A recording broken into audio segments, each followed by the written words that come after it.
আদ্রিতার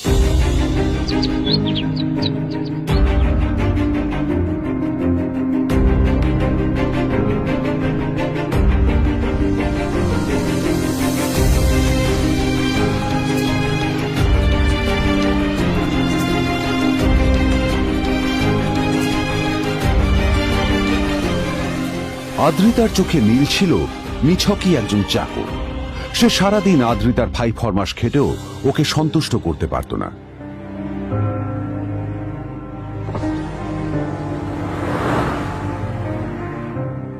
এত কিছুর পরেও কেন একজন ধনী বাবা তার মেয়েকে গরিব ছেলের সাথে বিয়ে দিলেন?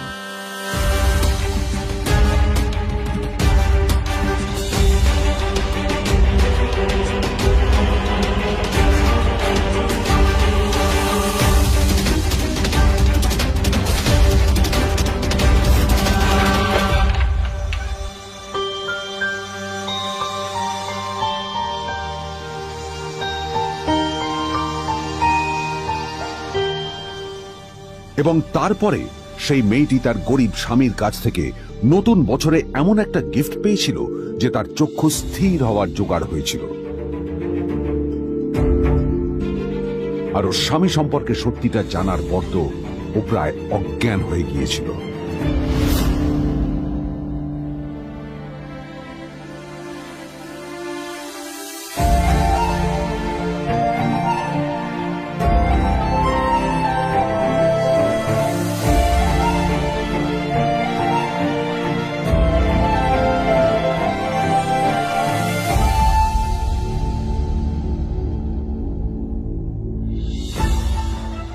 আমার বাবা সবচেয়ে বড় ভুল করেছে তোমার মতো একটা গরিব ছেলের সাথে আমার বিয়ে দিয়ে। আমার সব বন্ধুদের স্বামীরা ওদের কত দামি দামি গিফট দেয়, আর তুমি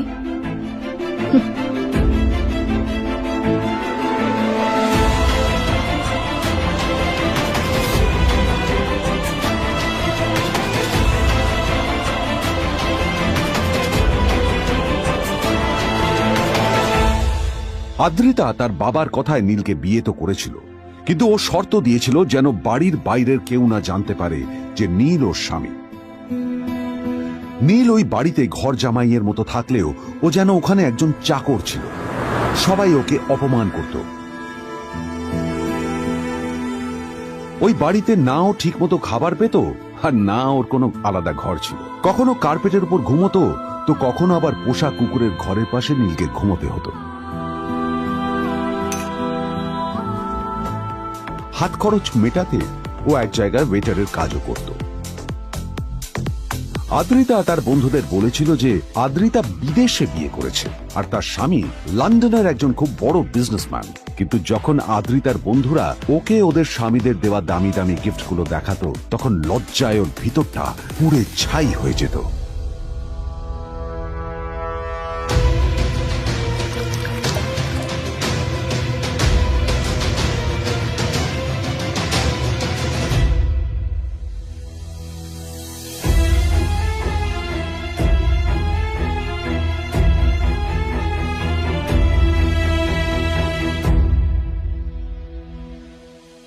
এই যে শোনো, নিউ ইয়ারে আমার একটা গিফট চাই তোমার থেকে।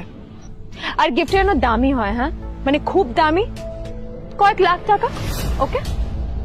কয়েক লাখ টাকা? কিন্তু অদ্রিতা, এত টাকা আমি একসাথে কখনো দেখিনি। তোমাকে এত দামি গিফট আমি কি করে দেব? এটা তো তোমার বিয়ে করার আগে ভাবা উচিত ছিল। একজন পুরুষ মানুষ হয়ে নিজের স্ত্রীর এইটুকু ইচ্ছা তুমি পূরণ করতে পারবে না? স্ত্রীর এই কথাগুলো নীলকে আহত করে। নিঃশব্দে ওখান থেকে চলে যায় নীল।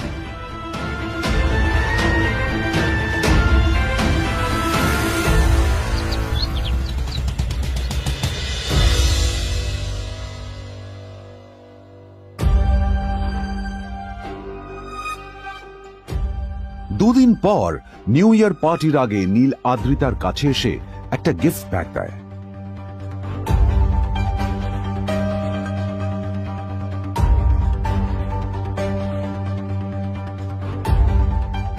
আদ্রিতা মুখ বেজার করে বাক্সটা খুলল, তবে তারপর বাক্সের ভেতরে গিফটটা দেখতেই ও চমকে গেল।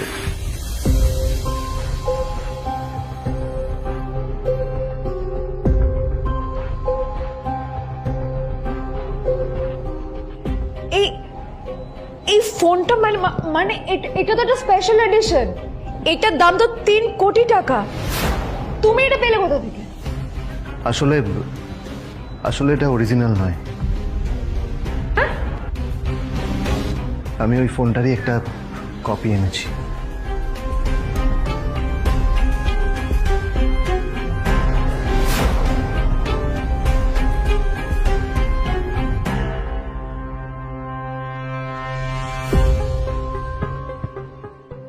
কিন্তু আদ্রিতার নীলের কথা একটু সন্দেহ হয়, কারণ ফোনটা দেখে একেবারেই আসল বলেই মনে হচ্ছিল।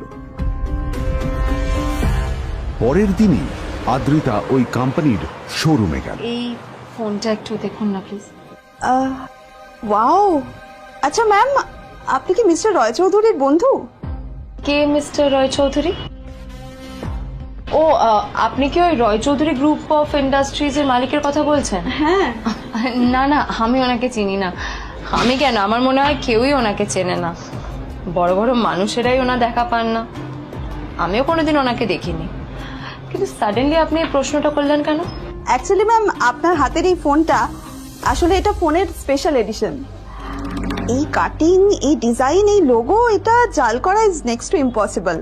আর গোটা ভারতে বিক্রি হওয়া এই ফোনের সেকেন্ড পিস এটা, যেটা মিস্টার রয় চৌধুরী কিনেছিলেন। সেজন্য জিজ্ঞেস করছি ম্যাম, আপনি এই ফোনটা কোথা থেকে পেলেন? তবে কি নীলই মিস্টার রয় চৌধুরী, নাকি নীল এই ফোনটা চুরি করেছে? বেকার নীলের কাছেই কোটি টাকার ফোন কোথা থেকে এলো? নীলের সত্যিটা তাহলে কি? আর ও যদি সত্যি বড় লোক হয়ে থাকে, তবে ও নিজের শ্বশুর বাড়িতে খরচামাই হয়েই বা থাকে কেন? আদ্রিতা এসব কথাই মনে মনে ভাবছিল। তবে আদ্রিতার বিশ্বাস ছিল যে কোনো না কোনো মতলব করেই নীল এই ফোনটা আদ্রিতার জন্য নিয়ে এসেছিল।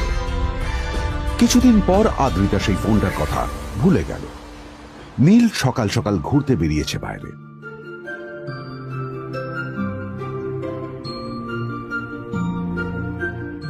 কটা বাজে রে? আমার খুব লেট হয়ে গেছে, বুঝলি? তোরা খেল, ঠিক আছে? তোরা খেল, আমি আসছি।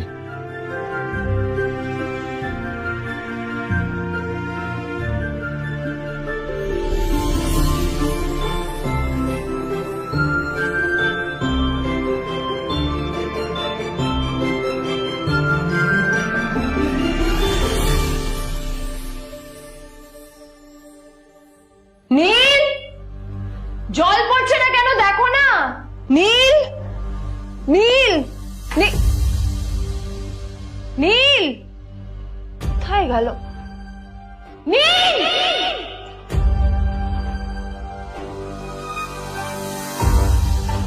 নীল, নীলকে ডাকছে কেন বলতো? ওইদিকে বাড়িতে আদ্রিতা আর চিত্রা আশ্চর্য হয়ে গেল যে নীল হঠাৎ কোথায় উধাও হয়ে গেল।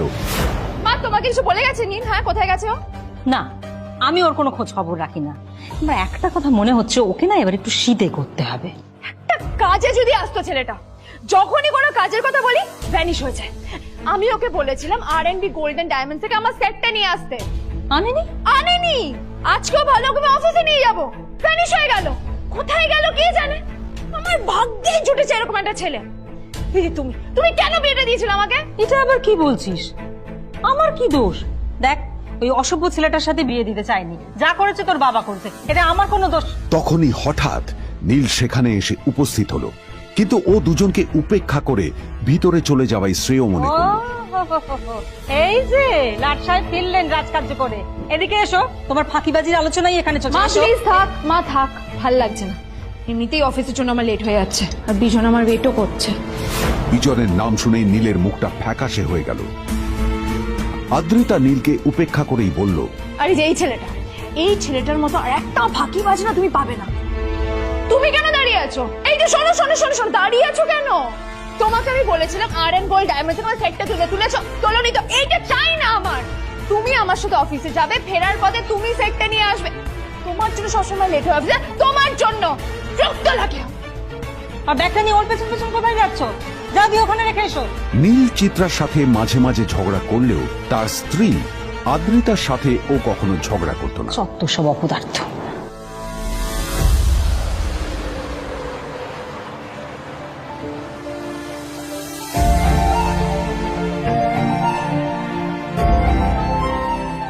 কিছুক্ষণের মধ্যেই তারা আদ্রিতার অফিসে পৌঁছে গেল। আদ্রিতা গাড়ি থেকে নামতে নামতে দেখলো যে তার কাছে অনেকগুলো ফাইল আছে। নীলের দিকে তাকিয়ে ওকেই ফাইলগুলো নিয়ে ভেতরে আসতে বলল। চলো, হা করে দাঁড়িয়ে আছো কেন? ফাইলগুলো নিয়ে ভেতরে এসো।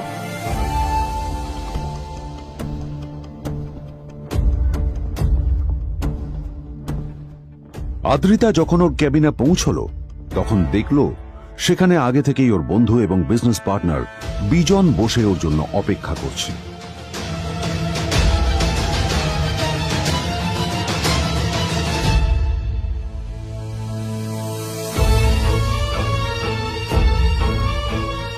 কোথায় ছিলে বলো? আমি 1 ঘন্টা ধরে তোমার জন্য এখানে ওয়েট করছি। এই লোকটার কি কোনো কাজকর্ম নেই? 1 ঘন্টা ধরে বসে আমার স্ত্রী আদ্রিতার জন্য অপেক্ষা করছে। সরি বিজন, আমি খুবই দুঃখিত যে বাড়ির কিছু লোকের জন্য না আমার সবসময় লেট হয়ে যায়। আদ্রিতার কথা শোনার পর বিজনের 1 ঘন্টা অপেক্ষা করার অভিযোগ 1 মুহূর্তের মধ্যে মিলিয়ে গিয়েছিল। কি হলো, হাসছো কেন? লটারি পেলে নাকি? লটারি? হ্যাঁ, তুমি আসা মানে আমার কাছে লটারির থেকেও বেশি দাম। তবে তার থেকে কিঞ্চিত কম দামি একটা গিফট আমি তোমার জন্য এনেছি।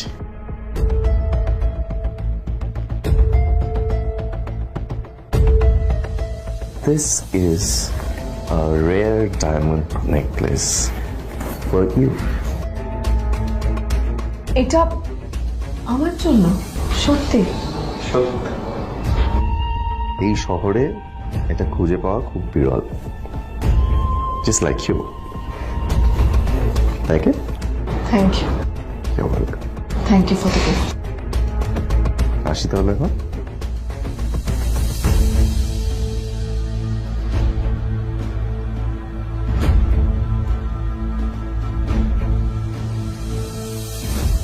আদ্রিতা, আমি আজ পর্যন্ত তোমাকে কোনো রকম উপদেশ দিইনি, কিন্তু আজ আমি তোমাকে বলতে বাধ্য হচ্ছি। এই যে এই লোকটা তোমাকে শুধুমাত্র ইমপ্রেস করার জন্য একটা নকল সস্তার হীরের গয়না দিয়ে গেছে। এরকম একটা লোকের সাথে তোমার মেশা উচিত না। ভবিষ্যতে কিন্তু তুমি বিপদে পড়বে।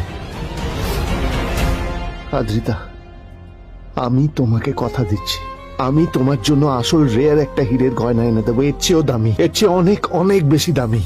তার জন্য আমাকে যাই করতে হোক না কেন, আমি তোমাকে একদিন ঠিক এনে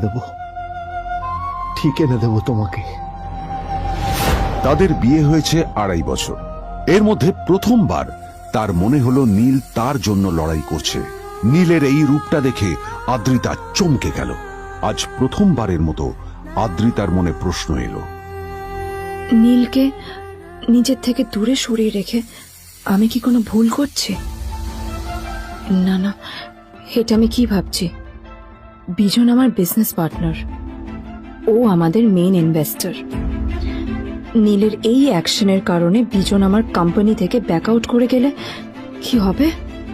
না না না না না, নীলের জন্য আমি আমার এত বছরের পরিশ্রমকে জলে দিতে পারি না। আমার নীলকে নয়, আমার বিজনকে প্রয়োজন। এইসব ভাবতে ভাবতে আদ্রিতার নীলের ওপর রাগ হতে শুরু করে। আদ্রিতার রাগ তখন চরমে উঠে যায়। আজ প্রথমবার নীল আদ্রিতার সাথে খারাপ ব্যবহার করেছে। How dare you! তোমার এত বড় সাহস!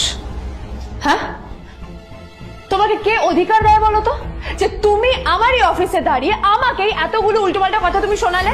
তোমাকে এখানে আনাই আমার ভুল হয়েছে, সবচেয়ে বড় ভুল হয়েছে। এবার চুপচাপ এখান থেকে বেরিয়ে যাও, right now. Get out! Neel আদ্রিতার এই কথার কোনো উত্তর দিল না। নীল জানতো যে ও যতই কথা বাড়াবে আদ্রিতা ততই বেশি রেগে যাবে। আদ্রিতা যেন তেন ভাবে নিজের রাগ চেপে ব্যাপারটা ওখানেই শেষ করার চেষ্টা করলো, কিন্তু ও তো জানতো না যে ব্যাপারটা তখন সবে শুরু হয়েছে। কি হলো, শুনতে পাচ্ছিস না? কালা নাকি?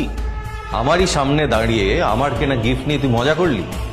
কত বড় সাহস রে তোর! নিজেকে তো বিক্রি করে দিলে ওরকম একটা ডায়মন্ড নেকলেস তুই কিনতে পারবি না। তোর এই গরিবের পারফিউম, সস্তা শার্ট, পায়ে একটা ফাটা চপ্পল নিয়ে নিজেকে বড় হিরো মনে করছিস? তোর নিজের কত দাম সেটা তোর নিজের জানা উচিত। Zero, big zero. সালা খরচা মাই। চল।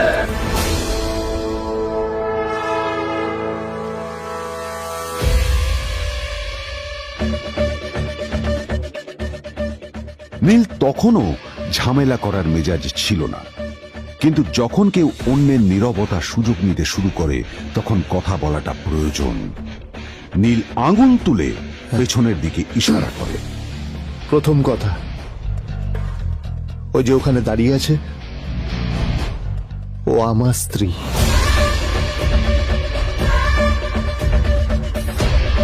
তাই আমার স্ত্রীকে তোমার নেকলেস দেওয়ার কোনো অধিকার নেই। ওকে যদি নেকলেস দিতে হয় তাহলে আমি দেব। তাই এসব ফ্রডগিরি বন্ধ করো। আর দ্বিতীয় কথা, যার পকেটে পয়সা নেই ঝনঝন আওয়াজ করা তার মানায় না।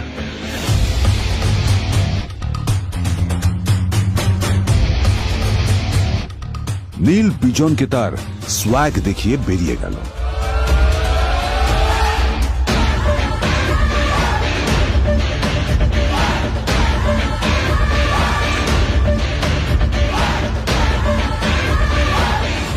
আদ্রিতার রাগে গজগজ করছিল। ওর জ্বলন্ত চোখের সামনে শুধু নীলের মুখটা ভেসে উঠছিল। ও যতই নীলের কথা ভাবছিল ততই ওর রাগ বেড়ে যাচ্ছিল। গত কয়েক মাস ধরে আদ্রিতার কোম্পানির অবস্থা একেবারেই ভালো ছিল না। আদ্রিতা তা সামলানোর আপ্রাণ চেষ্টা করছিল। কি যে করবেও সেইটাই বুঝে উঠতে পারছিল না। তারপর বিজনের সাথে ওর দেখা হলো, আর তখনই বিজনের সাথে ওর বন্ধুত্ব হলো। বিজন একটা খুব বড় পরিবারের সদস্য। আজ বিজন শুধুমাত্র আদ্রিতার কোম্পানির একজন বিজনেস পার্টনারই নয়, সাথে বড় ইনভেস্টরও। আর শুধুমাত্র বিজনের কারণেই আদ্রিতার কোম্পানি এখনো চলছে। এই কোম্পানির সমস্ত লস বিজনই বহন করে এবং আদ্রিতারও ওকে তাই খুব প্রয়োজন। বিজনের সাথে বন্ধুত্ব করা আদ্রিতার পক্ষে সহজ কাজ ছিল না।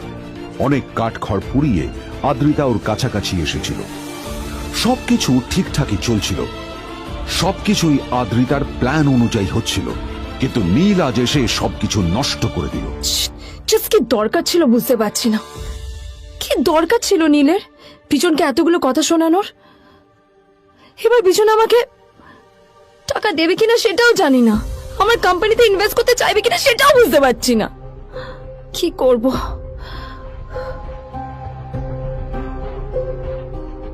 এখন আদ্রিতা ওকে কিভাবে বোঝাবে? ভুল করে যদি বিজন ওর টাকা ফেরত চায় তবে আদ্রিতার কোম্পানি সেন কর্পোরেশন খুব বড় সমস্যায় পড়ে যাবে। তারপর কি হবে? সেন পরিবারের দেখভাল কে করবে? এইসব ভাবতে ভাবতে আদ্রিতা নিজের উপরেও রেগে গেল। আসলে দোষটা ওর নিজেরই। আদ্রিতা কেন নীলকে ওদের মাঝে আনতে গেল? নীলকে অফিসে নিয়ে আসারই বা কি দরকার ছিল? আর যদি সে নীলকে সাথে করে না আনতো তাহলে বিজন এখন ওর সাথেই বসে থাকতো।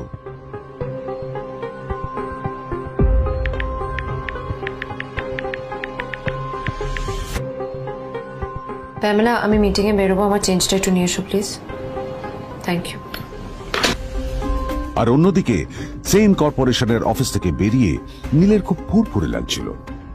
তখনই হঠাৎ ওর ফোনটা বেজে উঠল। ফোনটা ছিল মিস্টার রায় চৌধুরীর। তিনি ছিলেন শহরের সব থেকে বড় বিজনেসম্যান। হ্যাঁ মিস্টার রায় চৌধুরী, আমি আপনাকেই ফোন করতে যাচ্ছিলাম। আমি একজন বিশেষ লোকের সাথে তোমার একটা মিটিং ফিক্স করেছি। ওর অ্যাড্রেস আমি তোমাকে টেক্সট করে দিয়েছি। আমি চাই তুমি ওই লোকটার সাথে মিট করো। ঠিক আছে, আমি যে কোনো কারোর সাথে দেখা করতে পারি, কিন্তু তার জন্য আপনাকে আমার দুটো শর্ত মানতে হবে। প্রথমটা, আমার জন্য একটা রেয়ার হীরের নেকলেস আপনাকে জোগাড় করে আনতে হবে। আর দ্বিতীয়টা, আমি আপনাকে টেক্সট করছি, এটাও কিন্তু একই রকম জরুরি। এই দুটো কাজ আপনাকে যত তাড়াতাড়ি সম্ভব করে ফেলতে হবে আমার জন্য, ঠিক আছে? তোমার অ্যাকাউন্টে কিছু টাকা পাঠিয়েছি। কিছু জামা কাপড় কেনো, যাতে তুমি ভদ্র সমাজে আসার যোগ্য হও আর তোমাকে আমি স্বামীর পরিচয় দিতে লজ্জা না পাই। তোমার কারণে আমার পরিবার লজ্জা পাবে, আমি সেটা চাই না। যখনই দেখি তখনই তুমি ভিকিরির মতো ছেঁড়া ফাটা জামা কাপড় পরে থাকো। আসলে আদ্রিতার বাড়িতে আজ ফ্যামিলি ডিনার পার্টি ছিল, আর শেষবার নীলের জন্য ওকে অনেক ঝামেলা পোহাতে হয়েছিল। মেসেজ পড়ে নীল ফোনটা নিজের পকেটে রেখে রাস্তার ধারে গিয়ে একটা ট্যাক্সি থামানোর জন্য হাত বাড়িয়ে দিল। নীল ট্যাক্সি ধরে গোল্ডেন সিটি অ্যাভিনিউর দিকে বেরিয়ে পড়ল। গোল্ডেন সিটি অ্যাভিনিউ শুধু কলকাতারই নয়, এটা ছিল সারা পশ্চিমবঙ্গের সবচেয়ে বিলাসবহুল সোসাইটিগুলোর মধ্যে একটা। আসলে এই সেই জায়গা যেখানে মিস্টার রায়চৌধুরী আজ তার জন্য গোপন মিটিং ফিক্স করেছিলেন। কিন্তু নীল কার সাথে দেখা করতে যাচ্ছে এ সম্পর্কে ওর কোনো ধারণাই ছিল না। যখন নীল সেখানে পৌঁছলো, পুলভিলার বাগানে বসে থাকা লোকটিকে দেখে রাগে নীলের রক্ত ফুটতে শুরু করলো। নীল ওখানে না দাঁড়িয়ে বেরিয়ে গেল। তখনই হঠাৎ একটা মেসেজ এলো। আসলে আজ আদ্রিতার ফ্যামিলি গ্যাদারিং এ যাওয়ার আগে নীলকে ওর হাই স্কুলের রিইউনিয়নেও যেতে হতো। গ্র্যাজুয়েশনের পর এত বছরে এই প্রথম নীল তার কোন কলেজ বা স্কুলের রিইউনিয়নে যাচ্ছে। এতগুলো বছরে নীল তার কোনো বন্ধুর সাথেই দেখা করেনি। নীলের তার পুরনো সহপাঠীদের কথা মনে পড়তে লাগলো, যাদের সাথে ও স্কুলে মজা করত। আজ আবার ওদের সকলের সাথে নীলের দেখা হবে।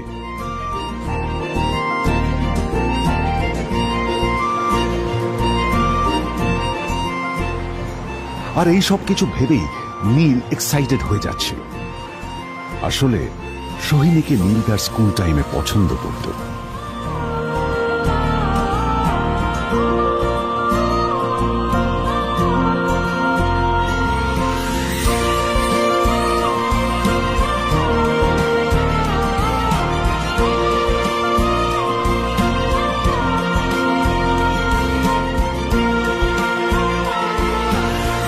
অন্যদিকে সেম কর্পোরেশনে ইনভেস্টরদের সঙ্গে আদ্রিতার মিটিং একেবারেই ভালো যায়নি।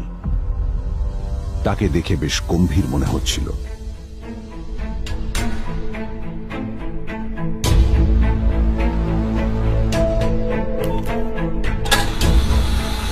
ভাই, পৃথিবীতে এমন লোকও আছে, কি দিমাগ দেখলি?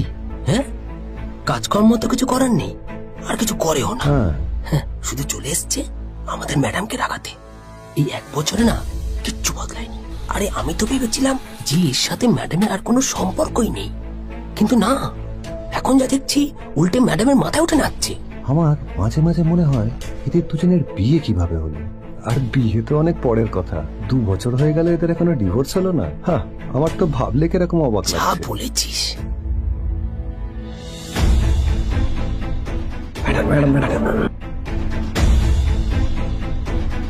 অফিসে চলতে থাকা এইসব কথা শুনে আদ্রিতার আরো রাগ হলো। আদ্রিতা ক্যাবিনে যাওয়ার পরে রাগকে নিয়ন্ত্রণ করা ওর পক্ষে আরো কঠিন হয়ে গেল।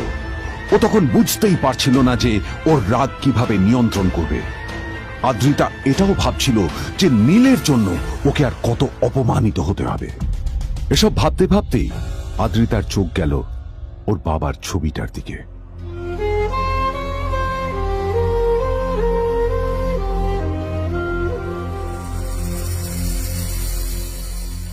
আমি তো তোমার সবচেয়ে প্রিয় মেয়ে ছিলাম বাবা, তাই তাই আমি সবসময় ভেবেছি যে তুমি আমার জন্য যাকে সিলেক্ট করবে সে সব থেকে শ্রেষ্ঠ হবে। তাই আমি নিজে থেকে কখনো কোনো রিলেশনশিপে যাইনি, আর তোমার কাছে বিয়ের কোনো শর্তও রাখিনি। কিন্তু কিন্তু তুমি না আমার সাথে কি করলে? এই গাধাটার সাথে আমাকে বিয়ে দিলে। আমার আমার জীবনটা নষ্ট হয়ে গেল, শেষ হয়ে গেল।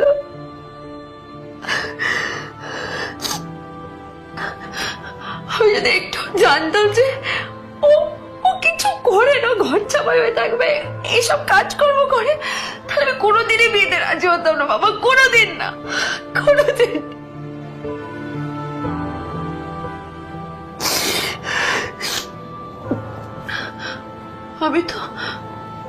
আমি তো সবসময় ভাবতাম যে বাবা মারা তাদের সন্তানের ভালো চায়, কল্যাণ চায়, তাদের জন্য চিন্তা করে,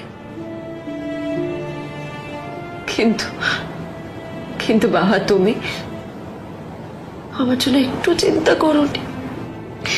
তুমি শুধু তোমার শেষ কর্তব্যটুকু করতে চেয়েছিলে, শেষ ইচ্ছাটুকু রাখতে চেয়েছিলে, ব্যাস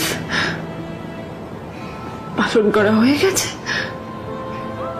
আর আমাদের তুমি ছেড়ে চলে গেলে, তুমি আগে ছেড়ে চলে গেলে। অন্যদিকে নীল রিইউনিয়ন পার্টির জন্য হোটেল প্রাইম স্টারের দিকে রওনা হলো। হোটেল প্রাইম স্টার ছিল শহরের সবচেয়ে দামি হোটেল। ওখানে শহরের সব বড় লোকেরা যাতায়াত করত। নীল যখনই তার পুরনো বাইকটা নিয়ে ওখানে পৌঁছলো, ওর পুরনো জামা কাপড়, পুরনো বাইক আর ওর পায়ে ছেঁড়া চপ্পল দেখে সিকিউরিটি গার্ড ওকে গেটের বাইরেই আটকে দিল। থাম থাম, এই কোথায় যাচ্ছিস শালা ভিকিরি? না না দাদা, আপনি আমাকে ভুল বুঝছেন। আসলে আমাকে ইনভাইট করা হয়েছে, আমি এই হোটেলেই এসেছি। শালা মিথ্যে কথা বলার জায়গা পাস না? হ্যাঁ, মিথ্যে কথা বলার আগে নিজের চেহারাটা তো দেখতিস। এটা একটা প্রাইম হোটেল, বুঝেছিস? এখানে সব শহরের বড় বড় লোকেরা তাদের বড় বড় গাড়ি নিয়ে আসে। শালা তোর মতো একটা ভিকিরি একটা ফ্যাট প্যাটে আওয়াজ বের করা বাইক নিয়ে চলে এসেছিস, আর আমি তোকে ঢুকতে দেবো না দাদা, আমাকে ইনভাইট করা হয়েছে। আমাকে শুনুন, শুনুন না, আরে চল, আমাকে একবার ঢুকতে দিন আমাকে। নীল পড়ে যেতেই একটা দামি গাড়ি ওখানে এসে দাঁড়ালো। এই গাড়িটি আর অন্য কারো নয়, হোটেল প্রাইমের মালিক মিস্টার খান্নার ছিল। কি হচ্ছে কি এটা? হোটেলের গেটের সামনে এসব এসব ক্যাশ চলছে এখানে। হোটেলের বদনাম হবে না এতে? স্যার দেখুন না, এই যে ভিকিরিটা হোটেলে ঢুকতে যাচ্ছে, আমি বারণ করছি, শুনছে না স্যার? ছাড়া, আপনি কি করতে আছেন? কে, কি হচ্ছে দেখি দেখি কে? মিস্টার খান্না তার চশমা খুলে নীলের দিকে দেখলেন, আর ওনার মুখটা হাঁ হয়ে গেল।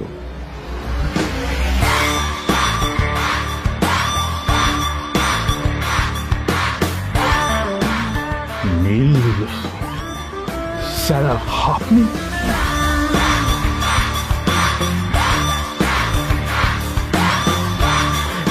Extremely sorry sir. Sir sir, আপনি একটা ইনফর্ম করেননি কেন আমাকে? আপনি আসবেন জানলে তো আমি নিজে রিসিভ করতে আসতাম আপনাকে। ঠিক আছে, আপনি ব্যস্ত হবেন না প্লিজ। জানোইনি কে? নিজের বসকে এভাবে একজন ভিখারিকে হাতে পায়ে ধরতে দেখে গার্ডটিও অবাক হয়ে গেল। আরে sir, sorry sir, extremely sorry, আপনি আমার সঙ্গে আসুন। সরি স্যার, সরি, ভুল হয়ে গেছে স্যার। সালাম স্যার। নীল কি তবে সত্যিই একজন খুব বড়লোক কেউ? জানতে পকেট এফএম এর এই সম্পূর্ণ গল্পটি শুনুন, বস দুনিয়া যার বসে, যেটা ভারতীয়রা সবচেয়ে বেশি শুনছে। বিনামূল্যে গল্প শুনতে নিচের ইনস্টল বাটনে ক্লিক করুন এবং পকেট এফএম ডাউনলোড করুন।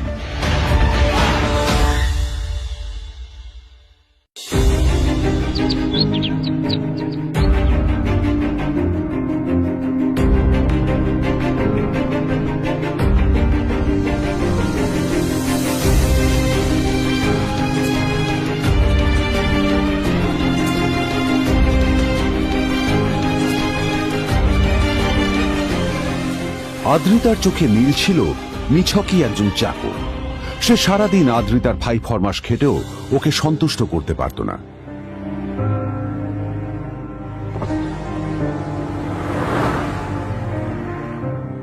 এত কিছুর পরেও কেন একজন ধনী বাবা তার মেয়েকে গরিব ছেলের সাথে বিয়ে দিলেন?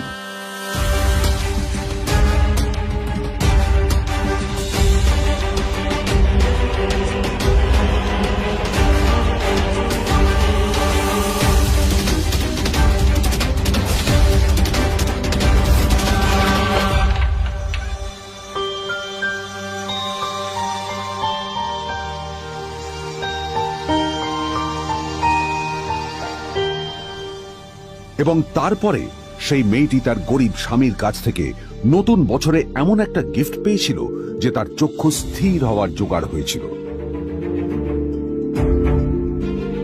আর ওর স্বামী সম্পর্কে সত্যিটা জানার পর তো ও প্রায় অজ্ঞান হয়ে গিয়েছিল।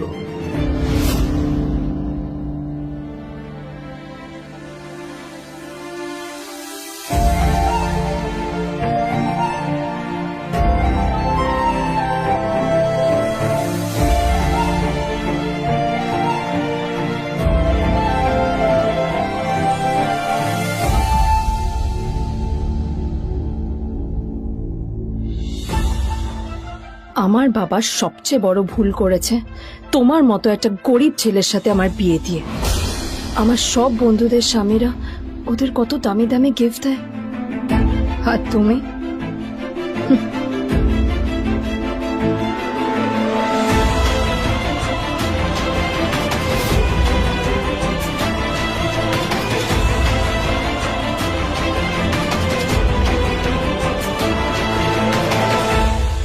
আদ্রিতা তার বাবার কথায় নীলকে বিয়ে তো করেছিল, কিন্তু ও শর্ত দিয়েছিল যেন বাড়ির বাইরের কেউ না জানতে পারে যে নীল ওর স্বামী।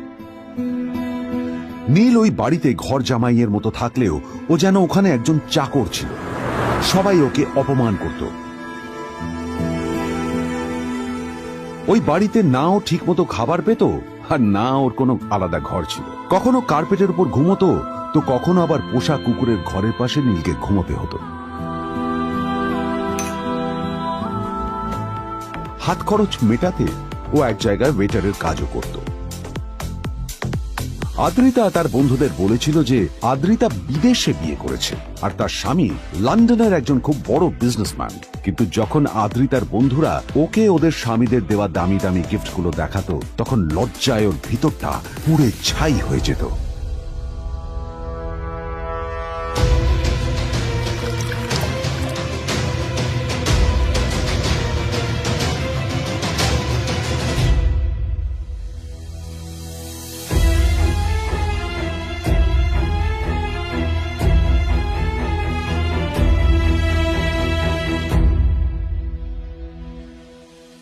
এই যে শোনো, নিউ ইয়ারে আমার একটা গিফট চাই তোমার থেকে।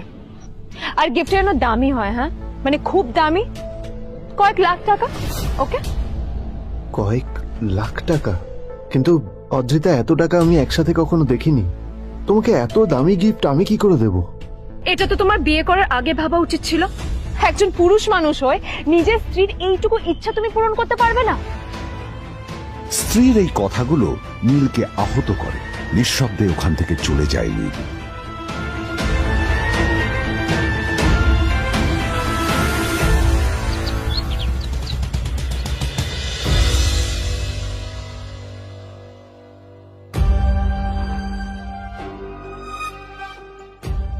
দুদিন পর নিউ ইয়ার পার্টির আগে নীল আদ্রিতার কাছে এসে একটা গিফট ব্যাগ দেয়।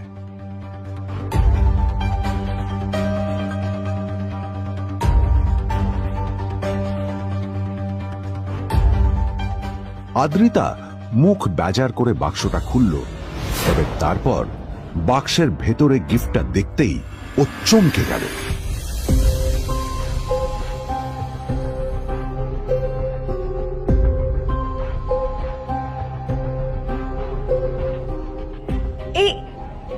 এই ফোনটা মানে এটা তো একটা স্পেশাল এডিশন। এটার দাম তো 3 কোটি টাকা। তুমি এটা পেলে কোথা থেকে? আসলে এটা অরিজিনাল নয়। আমি ওই ফোনটারই একটা কপি এনেছি।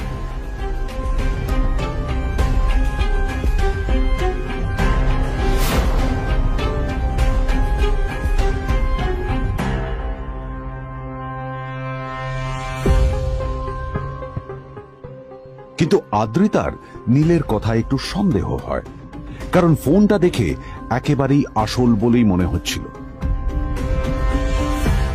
পরের দিনই আদ্রিতা ওই কোম্পানির শোরুমে গেল। এই ফোনটা একটু দেখুন না প্লিজ।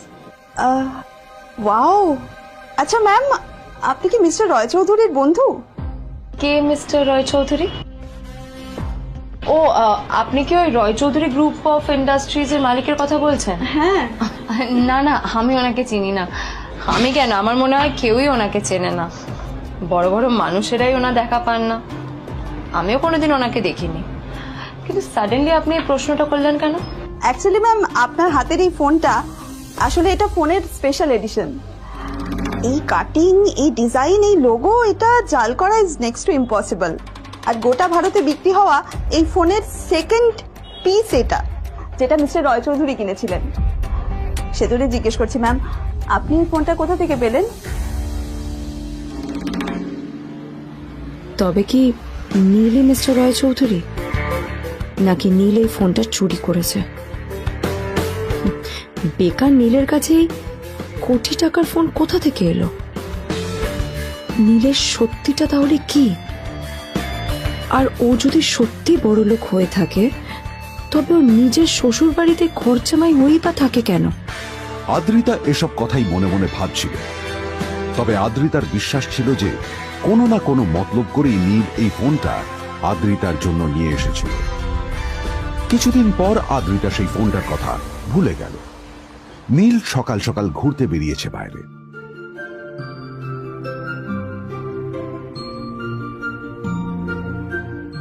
কটা বাজে রে? আমার খুব লেট হয়ে গেছে বুঝলি। তোরা খেল, ঠিক আছে? তোরা খেল, আমি আসছি।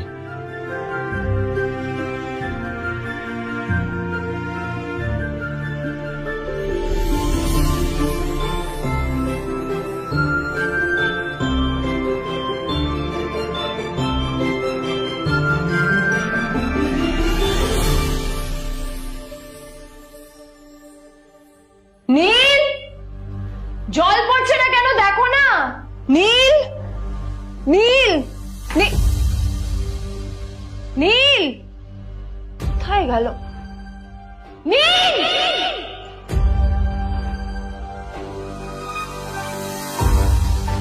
নীল, নীলকে ডাকছে কেন বলতো? ওইদিকে বাড়িতে আদ্রিতা আর চিত্রা আশ্চর্য হয়ে গেল যে নীল হঠাৎ কোথায় উধাও হয়ে গেল। মা তোমাকে কিছু বলে গেছে নীল? হ্যাঁ, কোথায় গেছে ও? না, আমি ওর কোনো খোঁজ খবর রাখি না। আমার একটা কথা মনে হচ্ছে, ওকে না এবার একটু শীতে করতে হবে। একটা কাজে যদি আসতো ছেলেটা, যখনই কোনো কাজের কথা বলি ভ্যানিশ হয়ে যায়। আমি ওকে বলেছিলাম R&B গোল্ড এন্ড ডায়মন্ড থেকে আমার সেটটা নিয়ে আসতে, আনেনি। আনেনি। আজকেও ভালো করে অফিসে নিয়ে যাব, ভ্যানিশ হয়ে গেল। কোথায় গেল কে জানে।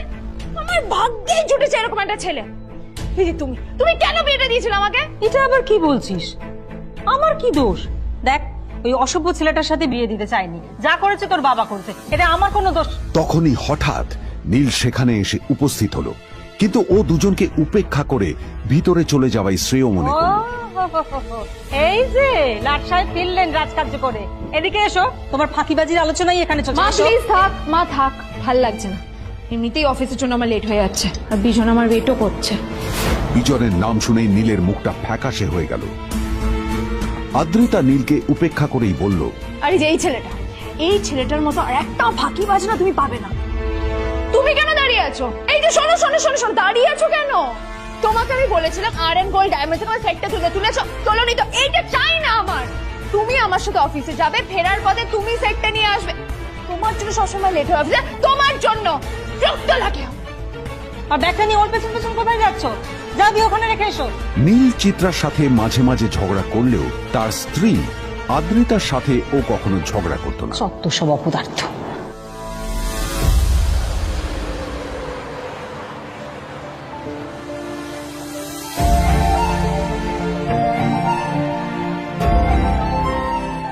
কিছুক্ষণের মধ্যেই তারা আদ্রিতার অফিসে পৌঁছে গেল। আদ্রিতা গাড়ি থেকে নামতে নামতে দেখলো যে তার কাছে অনেকগুলো ফাইল আছে। নীলের দিকে তাকিয়ে ওকেই ফাইলগুলো নিয়ে ভেতরে আসতে বলল। চলো, হাঁ করে দাঁড়িয়ে আছো কেন? ফাইলগুলো নিয়ে ভেতরে এসো।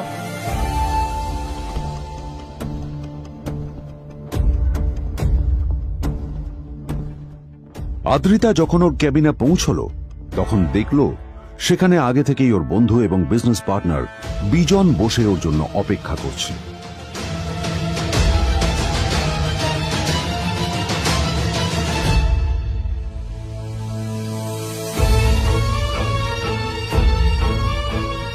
কোথায় ছিলে বলো? আমি 1 ঘন্টা ধরে তোমার জন্য এখানে ওয়েট করছি। এই লোকটার কি কোনো কাজকর্ম নেই? 1 ঘন্টা ধরে বসে আমার স্ত্রী আদ্রিতার জন্য অপেক্ষা করছে।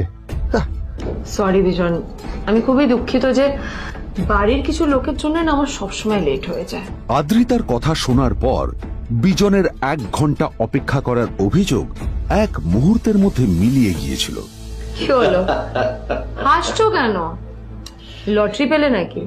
লটারি? হ্যাঁ, তুমি আসা মানে আমার কাছে লটারির থেকেও বেশি দাম।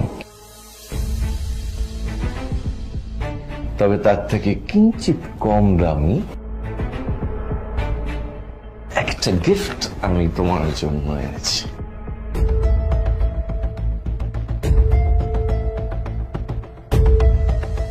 This is a rare diamond necklace for you. এটা আমার জন্য সত্যি? এই শহরে এটা খুঁজে পাওয়া খুব বিরল। Just like you.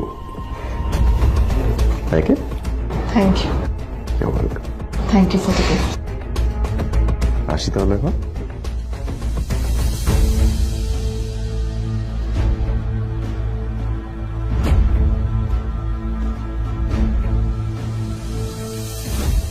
আদ্রিতা, আমি আজ পর্যন্ত তোমাকে কোনো রকম উপদেশ দিইনি, কিন্তু আজ আমি তোমাকে বলতে বাধ্য হচ্ছি।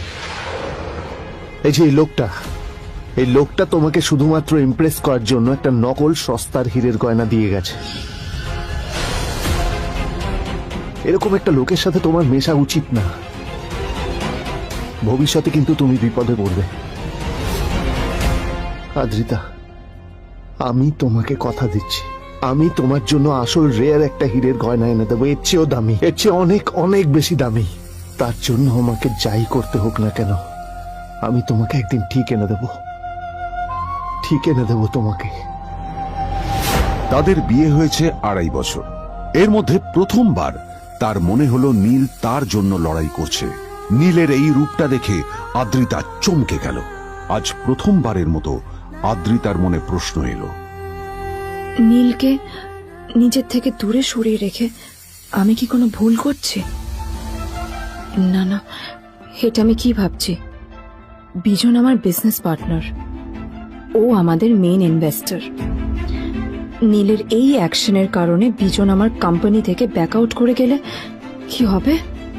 না না না না না, নীলের জন্য আমি আমার এত বছরের পরিশ্রমকে জলে দিতে পারি না। আমার নীলকে নয়, আমার বিজনকে প্রয়োজন। এইসব ভাবতে ভাবতে আদ্রিতার নীলের ওপর রাগ হতে শুরু করে। আদ্রিতার রাগ তখন চরমে উঠে যায়। আজ প্রথমবার নীল আদ্রিতার সাথে খারাপ ব্যবহার করেছে। How dare you! তোমার এত বড় সাহস! হ্যাঁ, তোমাকে কে অধিকার দেয় বলো তো যে তুমি আমারই অফিসে দাঁড়িয়ে আমাকেই এতগুলো উল্টোপাল্টা কথা তুমি শোনালে? তোমাকে এখানে আনাই আমার ভুল হয়েছে, সবচেয়ে বড় ভুল হয়েছে। এবার চুপচাপ এখান থেকে বেরিয়ে যাও, right now. Get out! Neel আদ্রিতার এই কথার কোনো উত্তর দিল না। নীল জানতো যে ও যতই কথা বাড়াবে আদ্রিতা ততই বেশি রেগে যাবে। আদ্রিতা যেন তেন ভাবে নিজের রাগ চেপে ব্যাপারটা ওখানেই শেষ করার চেষ্টা করলো, কিন্তু ও তো জানতো না যে ব্যাপারটা তখন সবে শুরু হয়েছে। কি হলো, শুনতে পাচ্ছিস না? কালা নাকি? আমারই সামনে দাঁড়িয়ে আমার কেনা গিফট নিয়ে তুই মজা করলি? কত বড় সাহস রে তোর! নিজেকে তো বিক্রি করে দিলে ওরকম একটা ডায়মন্ড নেকলেস তুই কিনতে পারবি না। তোর এই গরিবের পারফিউম, সস্তা শার্ট, পায়ে একটা ফাটা চপ্পল নিয়ে নিজেকে বড় হিরো মনে করছিস? তোর নিজের কত দাম সেটা তোর নিজের জানা উচিত। Zero, big zero. সালা খরচা মাই চল।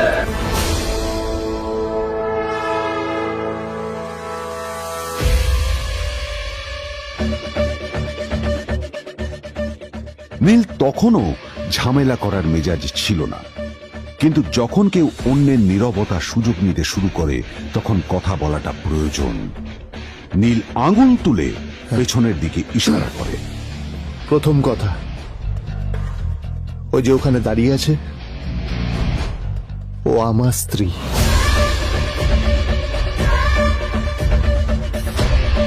তাই আমার স্ত্রীকে তোমার নেকলেস দেওয়ার কোনো অধিকার নেই।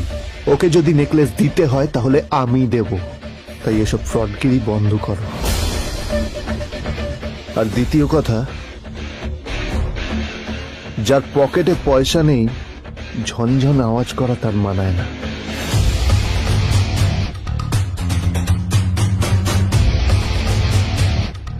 নীল বিজনকে তার সোয়াগ দেখিয়ে বেরিয়ে গেল।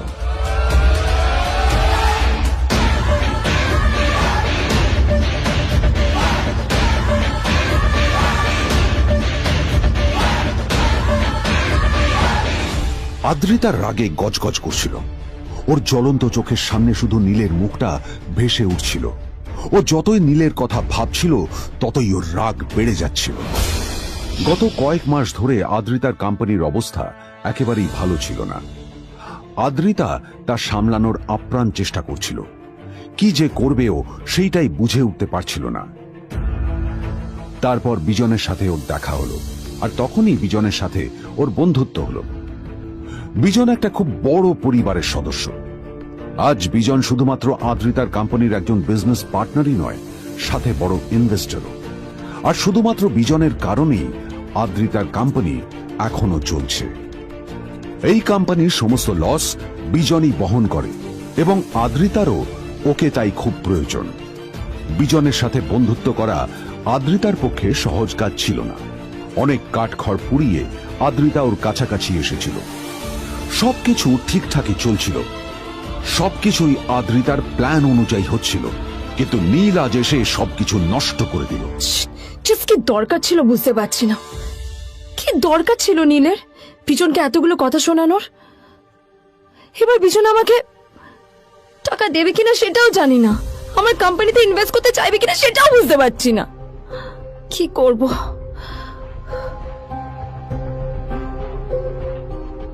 এখন আদ্রিতা ওকে কিভাবে বোঝাবে? ভুল করে যদি বিজন ওর টাকা ফেরত চায় তবে আদ্রিতার কোম্পানি সেন কর্পোরেশন খুব বড় সমস্যায় পড়ে যাবে। তারপর কি হবে? সেন পরিবারের দেখভাল কে করবে? এইসব ভাবতে ভাবতে আদ্রিতা নিজের উপরেও রেগে গেল। আসলে দোষটা ওর নিজেরই। আদ্রিতা কেন নীলকে ওদের মাঝে আনতে গেল? নীলকে অফিসে নিয়ে আসারই বা কি দরকার ছিল? আর যদি সে নীলকে সাথে করে না আনতো তাহলে বিজন এখন ওর সাথেই বসে থাকতো।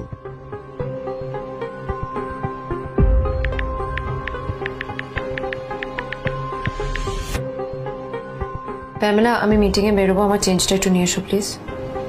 Thank you. আর অন্যদিকে সেন কর্পোরেশনের অফিস থেকে বেরিয়ে নীলের খুব ফুরফুরে লাগছিল। তখনই হঠাৎ ওর ফোনটা বেজে উঠল। ফোনটা ছিল মিস্টার রায় চৌধুরীর। তিনি ছিলেন শহরের সব থেকে বড় বিজনেসম্যান। হ্যাঁ মিস্টার রায়চৌধুরী, আমি আপনাকেই ফোন করতে যাচ্ছিলাম। আমি একজন বিশেষ লোকের সাথে তোমার একটা মিটিং ফিক্স করেছি। ওর অ্যাড্রেস আমি তোমাকে টেক্সট করে দিয়েছি। আমি চাই তুমি ওই লোকটার সাথে মিট করো। ঠিক আছে, আমি যে কোনো কারোর সাথে দেখা করতে পারি, কিন্তু তার জন্য আপনাকে আমার দুটো শর্ত মানতে হবে। প্রথমটা, আমার জন্য একটা রেয়ার হীরের নেকলেস আপনাকে জোগাড় করে আনতে হবে। আর দ্বিতীয়টা, আমি আপনাকে টেক্সট করছি, এটাও কিন্তু একই রকম জরুরি। এই দুটো কাজ আপনাকে যত তাড়াতাড়ি সম্ভব করে ফেলতে হবে আমার জন্য, ঠিক আছে? তোমার অ্যাকাউন্টে কিছু টাকা পাঠিয়েছি। কিছু জামা কাপড় কেন, যাতে তুমি ভদ্র সমাজে আসার যোগ্য হও, আর তোমাকে আমি স্বামীর পরিচয় দিতে লজ্জা না পাই। তোমার কারণে আমার পরিবার লজ্জা পাবে, আমি সেটা চাই না।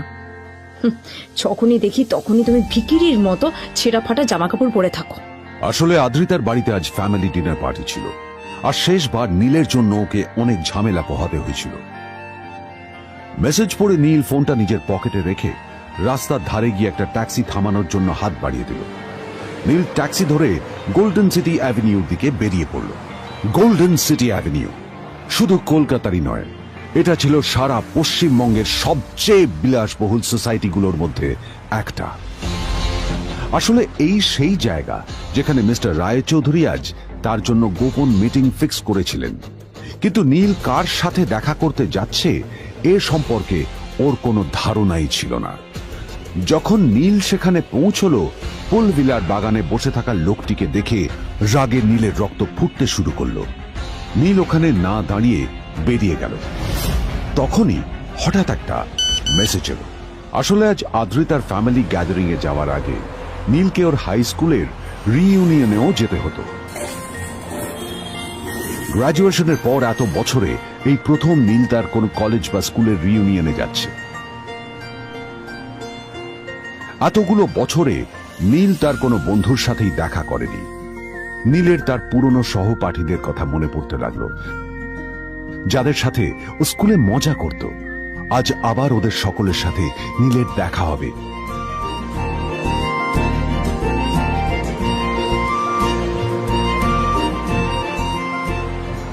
আর এই সব কিছু ভেবেই নীল এক্সাইটেড হয়ে যাচ্ছিল। আসলে সোহিনীকে নীল তার স্কুল টাইমে পছন্দ করত।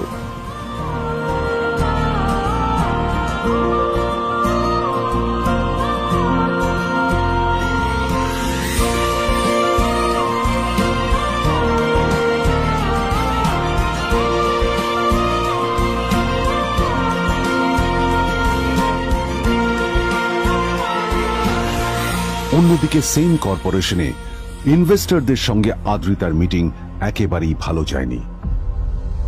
তাকে দেখে বেশ গম্ভীর মনে হচ্ছিল।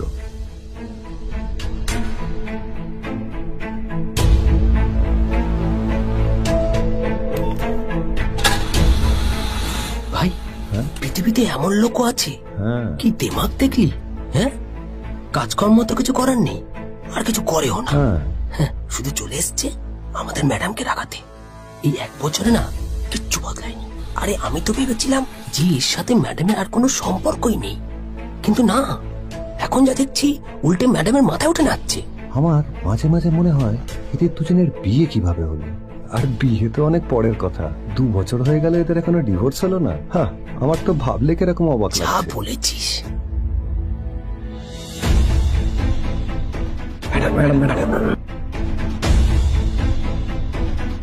অফিসে চলতে থাকা এইসব কথা শুনে আদ্রিতার আরো রাগ হলো। আদ্রিতা ক্যাবিনে যাওয়ার পরে রাগকে নিয়ন্ত্রণ করা ওর পক্ষে আরো কঠিন হয়ে গেল। ও তখন বুঝতেই পারছিল না যে ওর রাগ কিভাবে নিয়ন্ত্রণ করবে। আদ্রিতা এটাও ভাবছিল যে নীলের জন্য ওকে আর কত অপমানিত হতে হবে। এসব ভাবতে ভাবতেই আদ্রিতার চোখ গেল ওর বাবার ছবিটার দিকে।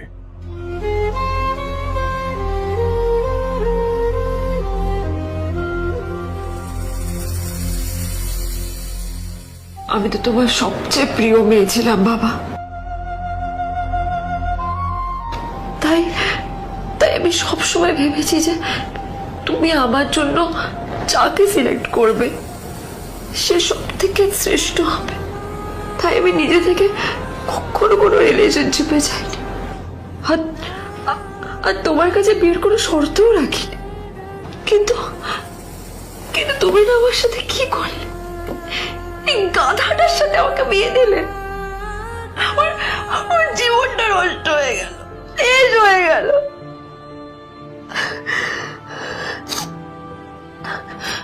আমি যদি একটু জানতাম যে ও কিছু করে না, ঘর চাপাই হয়ে থাকবে, এইসব কাজকর্ম করে, তাহলে আমি কোনোদিনই বিয়েতে রাজি হতাম না বাবা, কোনোদিন না, কোনোদিন।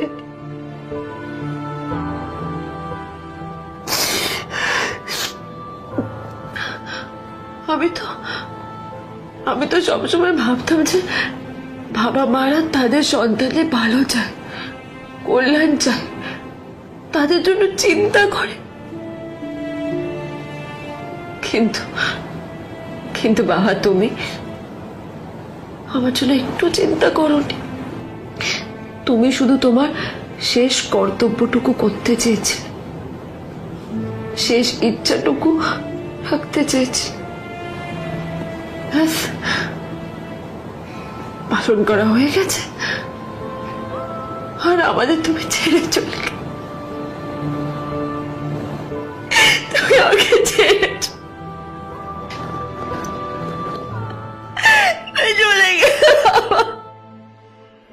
অন্যদিকে নীল রিউনিয়ন পার্টির জন্য হোটেল প্রাইম স্টারের দিকে রওনা হলো। হোটেল প্রাইম স্টার ছিল শহরের সবচেয়ে দামি হোটেল। ওখানে শহরের সব বড় লোকেরা যাতায়াত করত। নীল যখনই তার পুরনো বাইকটা নিয়ে ওখানে পৌঁছলো, ওর পুরনো জামা কাপড়, পুরনো বাইক আর ওর পায়ে ছেঁড়া চপ্পল দেখে সিকিউরিটি গার্ড ওকে গেটের বাইরেই আটকে দিল। কোথায় যাচ্ছিস শালা ভিকিরি? না না দাদা, আপনি আমাকে ভুল বুঝছেন। আসলে আমাকে ইনভাইট করা হয়েছে, আমি এই হোটেলেই এসেছি। শালা মিথ্যে কথা বলার জায়গা বাস না। হ্যাঁ, মিথ্যে কথা বলার আগে নিজের চেহারাটা তো দেখতিস। এটা একটা প্রাইম হোটেল, বুঝেছিস? এখানে সব শহরের বড় বড় লোকেরা তাদের বড় বড় গাড়ি নিয়ে আসে। শালা তোর মতো একটা ভিকিরি একটা ফ্যাট প্যাটে আওয়াজ বের করা বাইক নিয়ে চলে এসেছিস, আর আমি তোকে ঢুকতে দেবো না দাদা, আমাকে ইনভাইট করা হয়েছে। আমাকে শুনুন, চল আমাকে একবার ঢুকতে দিন আমাকে। নীল পড়ে যেতেই একটা দামি গাড়ি ওখানে এসে দাঁড়ালো। এই গাড়িটি আর অন্য কারো নয়, হোটেল স্যার। প্রাইমের মালিক মিস্টার খান্নার ছিল। কি হচ্ছে কি এটা মানে- হোটেলের গেটের সামনে এসব এসব ক্যাশ চলছে এখানে? হোটেলের বদনাম হবে না এতে? স্যার দেখুন না, এই যে ভিকিরিটা হোটেলে ঢুকতে যাচ্ছে, আমি বারণ করছি শুনছে না স্যার। সারা আপনি কি করতে আছেন? কে কি হচ্ছে দেখি দেখি কে?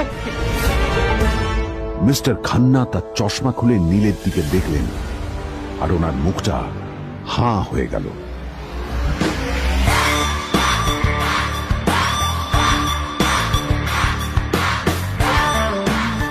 নীল স্যার আপনি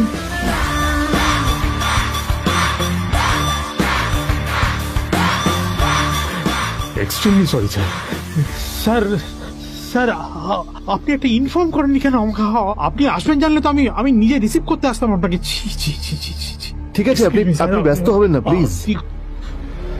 জানোইনি কে? নিজের বসকে এভাবে একজন ভিখারিকে হাতে পায়ে ধরতে দেখে গার্ডিও অবাক হয়ে গেল। আরে sir sorry sir, extremely sorry, আপনি আমার সঙ্গে আসবেন। সরি স্যার, সরি ভুল হয়ে গেছে স্যার। সালাম স্যার। নীল কি তবে সত্যিই একজন খুব বড়লোক কেউ? জানতে পকেট এফএম এর এই সম্পূর্ণ গল্পটি শুনুন বস, দুনিয়া যার বসে, যেটা ভারতীয়রা সবচেয়ে বেশি শুনছে। বিনামূল্যে গল্প শুনতে নিচের ইনস্টল বাটনে ক্লিক করুন এবং পকেট এফএম ডাউনলোড করুন।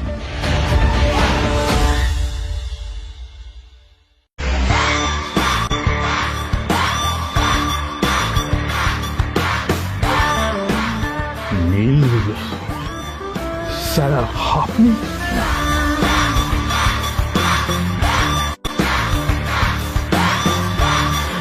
Extremely sorry sir. Sir sir আপনি একটা ইনফর্ম করেননি কেন আমাকে? আপনি আসবেন জানলে তো আমি নিজে রিসিভ করতে আসতাম আপনাকে। ছি ছি ছি ছি ছি ছি। ঠিক আছে, আপনি Excuse me, sir. আপনি ব্যস্ত হবেন না প্লিজ। জানোইনি কে? নিজের বসকে এভাবে একজন ভিখারিকে হাতে পায়ে ধরতে দেখে গার্ডিও অবাক হয়ে গেল। আরে sir sorry sir, extremely sorry, আপনি আমার সঙ্গে আসবেন। সরি স্যার, সরি ভুল হয়ে গেছে স্যার। সালাম স্যার। নীল কি তবে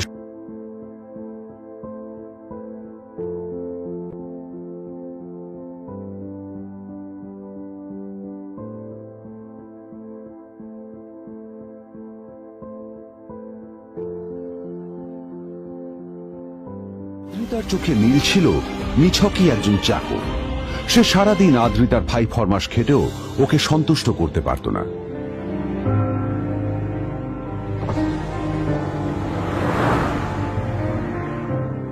এত কিছুর পরেও কেন একজন ধনী বাবা তার মেয়েকে গরিব ছেলের সাথে বিয়ে দেন?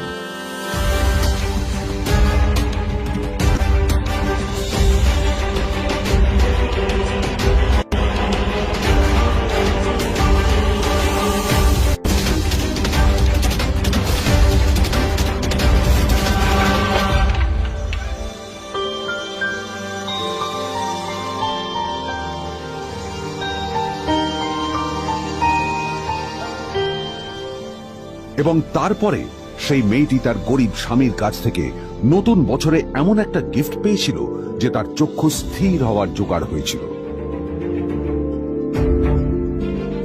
আর ওর স্বামী সম্পর্কে সত্যিটা জানার পর তো ও প্রায় অজ্ঞান হয়ে গিয়েছিল।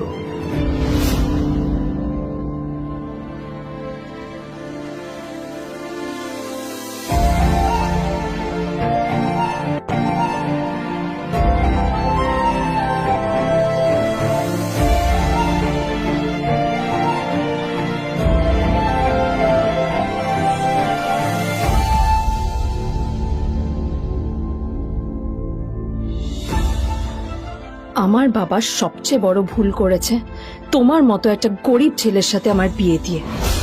আমার সব বন্ধুদের স্বামীরা ওদের কত দামি দামি গিফট দেয়, আর তুমি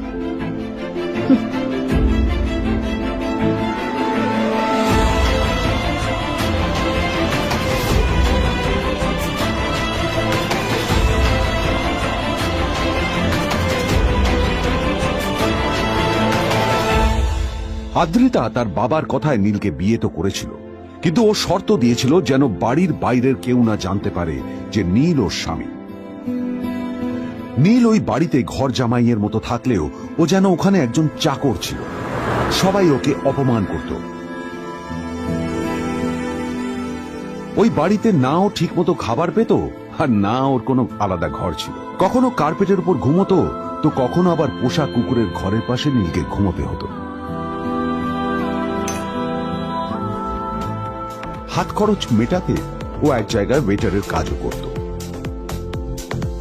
আদ্রিতা তার বন্ধুদের বলেছিল যে আদ্রিতা বিদেশে বিয়ে করেছে, আর তার স্বামী লন্ডনের একজন খুব বড় বিজনেসম্যান।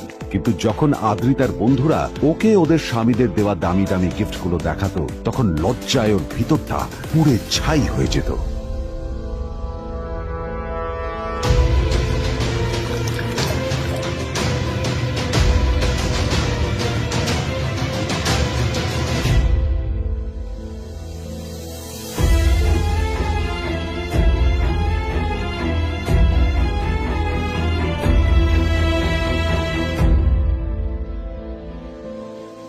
এই যে শোনো, নিউ ইয়ারে আমার একটা গিফট চাই তোমার থেকে। আর গিফট যেন দামি হয়, হ্যাঁ, মানে খুব দামি, কয়েক লাখ টাকা। ওকে? কয়েক লাখ টাকা? কিন্তু অদ্রিতা, এত টাকা আমি একসাথে কখনো দেখিনি। তোমাকে এত দামি গিফট আমি কি করে দেব? এটা তো তোমার বিয়ে করার আগে ভাবা উচিত ছিল। একজন পুরুষ মানুষ হয়ে নিজের স্ত্রীর এইটুকু ইচ্ছা তুমি পূরণ করতে পারবে না? স্ত্রীর এই কথাগুলো নীলকে আহত করে। নিঃশব্দে ওখান থেকে চলে যায় নীল।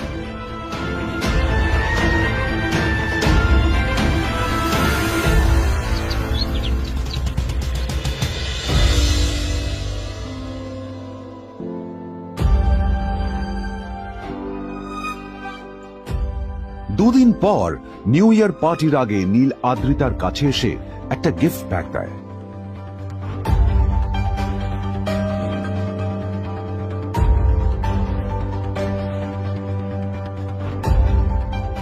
আদ্রিতা মুখ বেজার করে বাক্সটা খুলল, তবে তারপর বাক্সের ভেতরে গিফটটা দেখতেই ও চমকে গেল।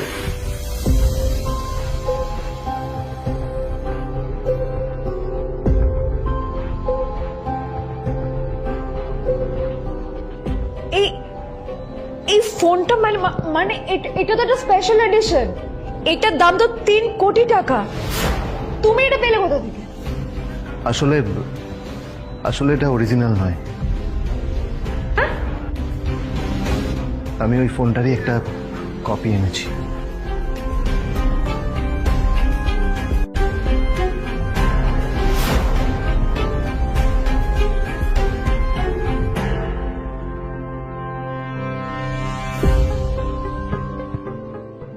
কিন্তু আদ্রিতার নীলের কথা একটু সন্দেহ হয়, কারণ ফোনটা দেখে একেবারেই আসল বলেই মনে হচ্ছিল। পরের দিনই আদ্রিতা ওই কোম্পানির শোরুমে গেল। এই ফোনটা একটু দেখুন না প্লিজ। ওয়াও, আচ্ছা ম্যাম, আপনি কি মিস্টার রয় চৌধুরীর বন্ধু? কে মিস্টার রয় চৌধুরী? ও, আপনি কি ওই রয় চৌধুরী গ্রুপ অফ ইন্ডাস্ট্রিজ এর মালিকের কথা বলছেন? হ্যাঁ। না না, আমি ওনাকে চিনি না। আমি কেন, আমার মনে হয় কেউই ওনাকে চেনে না। বড় বড় মানুষেরাই ওনা দেখা পান না। আমিও কোনোদিন ওনাকে দেখিনি। কিন্তু সাডেনলি আপনি এই প্রশ্নটা করলেন কেন? অ্যাকচুয়ালি ম্যাম, আপনার হাতের এই ফোনটা আসলে এটা ফোনের স্পেশাল এডিশন। এই কাটিং, এই ডিজাইন, এই লোগো, এটা জাল করা ইজ নেক্সট টু ইম্পসিবল। আর গোটা ভারতে বিক্রি হওয়া এই ফোনের সেকেন্ড পিস এটা, যেটা মিস্টার রয় চৌধুরী কিনেছিলেন। সেজন্য জিজ্ঞেস করছি ম্যাম, আপনি এই ফোনটা কোথা থেকে পেলেন? তবে কি নীলই মিস্টার রয় চৌধুরী, নাকি নীল এই ফোনটা চুরি করেছে? বেকার নীলের কাছে কোটি টাকার ফোন কোথা থেকে এলো? নীলের সত্যিটা তাহলে কি? আর ও যদি সত্যি বড় লোক হয়ে থাকে, তবে ও নিজের শ্বশুর বাড়িতে খরচামাই হয়েই বা থাকে কেন? আদ্রিতা এসব কথাই মনে মনে ভাবছিল। তবে আদ্রিতার বিশ্বাস ছিল যে কোনো না কোনো মতলব করেই নীল এই ফোনটা আদ্রিতার জন্য নিয়ে এসেছিল। কিছুদিন পর আদ্রিতা সেই ফোনটার কথা ভুলে গেল। নীল সকাল সকাল ঘুরতে বেরিয়েছে বাইরে।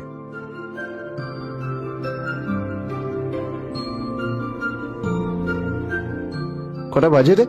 আমার খুব লেট হয়ে গেছে বুঝলি। তোরা খেল, ঠিক আছে? তোরা খেল, আমি আসছি।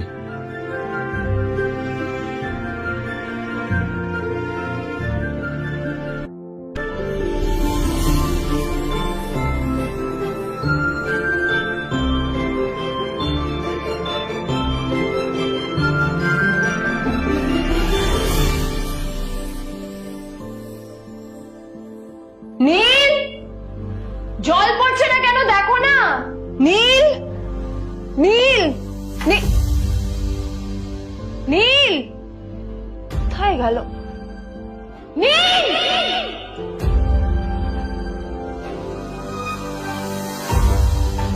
নীল, নীলকে ডাকছে কেন বলতো? ওইদিকে বাড়িতে আদ্রিতা আর চিত্রা আশ্চর্য হয়ে গেল যে নীল হঠাৎ কোথায় উধাও হয়ে গেল। মা তোমাকে কিছু বলে গেছে নীল? হ্যাঁ, কোথায় গেছে ও? না, আমি ওর কোনো খোঁজ খবর রাখি না। বা একটা কথা মনে হচ্ছে, ওকে না এবার একটু শীতে করতে হবে। একটা কাজে যদি আসতো ছেলেটা, যখনই কোনো কাজের কথা বলি ভ্যানিশ হয়ে যায়।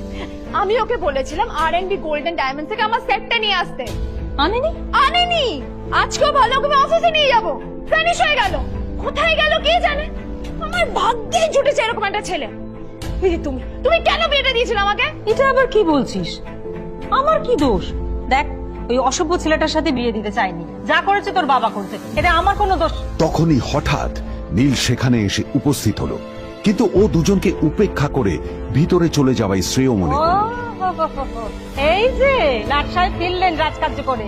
এদিকে এসো, তোমার ফাঁকিবাজির আলোচনাই এখানে চলছে। মা প্লিজ থাক, মা থাক, ভাল লাগছে না। এমনিতেই অফিসের জন্য আমার লেট হয়ে যাচ্ছে, আর বিজন আমার ওয়েটও করছে। বিজনের নাম শুনে নীলের মুখটা ফ্যাকাশে হয়ে গেল। আদ্রিতা নীলকে উপেক্ষা করেই বলল, আরে যে এই ছেলেটার মতো আর একটা ফাঁকিবাজ না তুমি পাবে না। তুমি কেন দাঁড়িয়ে আছো? এই যে শোনো শোনো শোনো শোনো, দাঁড়িয়ে আছো কেন? তোমাকে আমি বলেছিলাম R&B গোল্ড ডায়মন্ড তোমার সেটটা তুলেছো, তোলোনি তো। এইটা চাই না আমার। তুমি আমার সাথে অফিসে যাবে, ফেরার পথে তুমি সেটটা নিয়ে আসবে। তোমার জন্য সবসময় লেট হয়ে যাবে, তোমার জন্য বিরক্ত লাগে। আর ব্যাগটা নিয়ে ওর পেছন পেছন কোথায় যাচ্ছ? যা দিয়ে ওখানে রেখে এসো। নীল চিত্রার সাথে মাঝে মাঝে ঝগড়া করলেও তার স্ত্রী আদ্রিতার সাথে ও কখনো ঝগড়া করত না। সত্য সব অপদার্থ।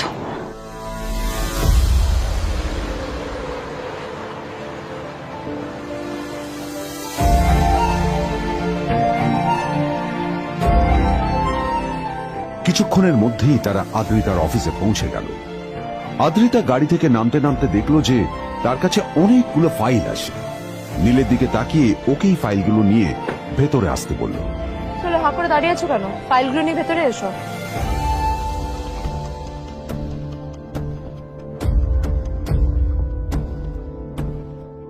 আদ্রিতা যখন ওর ক্যাবিনে পৌঁছলো তখন দেখলো সেখানে আগে থেকেই ওর বন্ধু এবং বিজনেস পার্টনার বিজন বসে ওর জন্য অপেক্ষা করছে।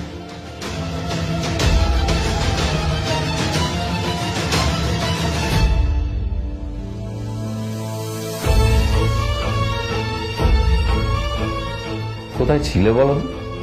আমি 1 ঘন্টা ধরে তোমার জন্য এখানে ওয়েট করছি। এই লোকটার কি কোনো কাজকর্ম নেই? 1 ঘন্টা ধরে বসে আমার স্ত্রী আদ্রিতার জন্য অপেক্ষা করছে। সরি বিজন, আমি খুবই দুঃখিত যে বাড়ির কিছু লোকের জন্য না আমার সবসময় লেট হয়ে যায়।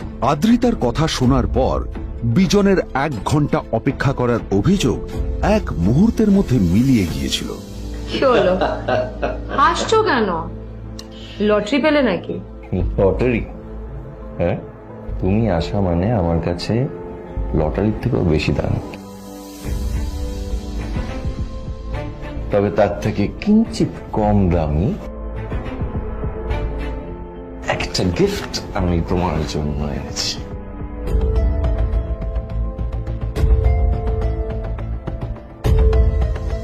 This is a rare diamond necklace for you.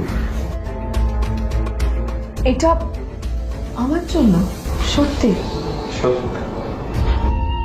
এই শহরে এটা খুঁজে পাওয়া খুব বিরল। Just like you.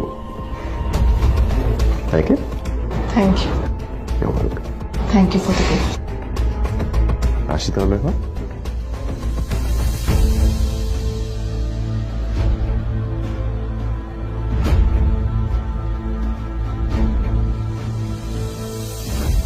আদ্রিতা, আমি আজ পর্যন্ত তোমাকে কোনো রকম উপদেশ দিইনি, কিন্তু আজ আমি তোমাকে বলতে বাধ্য হচ্ছি।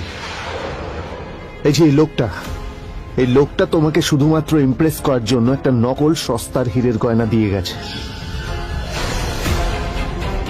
এরকম একটা লোকের সাথে তোমার মেশা উচিত না। ভবিষ্যতে কিন্তু তুমি বিপদে পড়বে। আদ্রিতা, আমি তোমাকে কথা দিচ্ছি, আমি তোমার জন্য আসল রেয়ার একটা হীরের গয়না এনে দেবো, এর চেয়েও দামি, এর চেয়ে অনেক অনেক বেশি দামি। তার জন্য আমাকে যাই করতে হোক না কেন, আমি তোমাকে একদিন ঠিক এনে দেবো, ঠিক এনে দেবো তোমাকে। তাদের বিয়ে হয়েছে 2.5 বছর। এর মধ্যে প্রথমবার তার মনে হলো নীল তার জন্য লড়াই করছে। নীলের এই রূপটা দেখে আদ্রিতা চমকে গেল। আজ প্রথমবারের মতো আদ্রিতার মনে প্রশ্ন এলো, নীলকে নিজের থেকে দূরে সরিয়ে রেখে আমি কি কোনো ভুল করছি? না না, এটা আমি কি ভাবছি? বিজন আমার বিজনেস পার্টনার, ও আমাদের মেইন ইনভেস্টর। নীলের এই অ্যাকশনের কারণে বিজন আমার কোম্পানি থেকে ব্যাক আউট করে গেলে কি হবে? না না না না না, নীলের জন্য আমি আমার এত বছরের পরিশ্রমকে জলে দিতে পারি না। আমার নীলকে নয়, আমার বিজনকে প্রয়োজন। এইসব ভাবতে ভাবতে আদ্রিতার নীলের ওপর রাগ হতে শুরু করে। আদ্রিতার রাগ তখন চরমে উঠে যায়। আজ প্রথমবার নীল আদ্রিতার সাথে খারাপ ব্যবহার করেছে। How dare you! তোমার এত বড় সাহস! হ্যাঁ, তোমাকে কে অধিকার দেয় বলো তো যে তুমি আমারই অফিসে দাঁড়িয়ে আমাকেই এতগুলো উল্টোপাল্টা কথা তুমি শোনালে?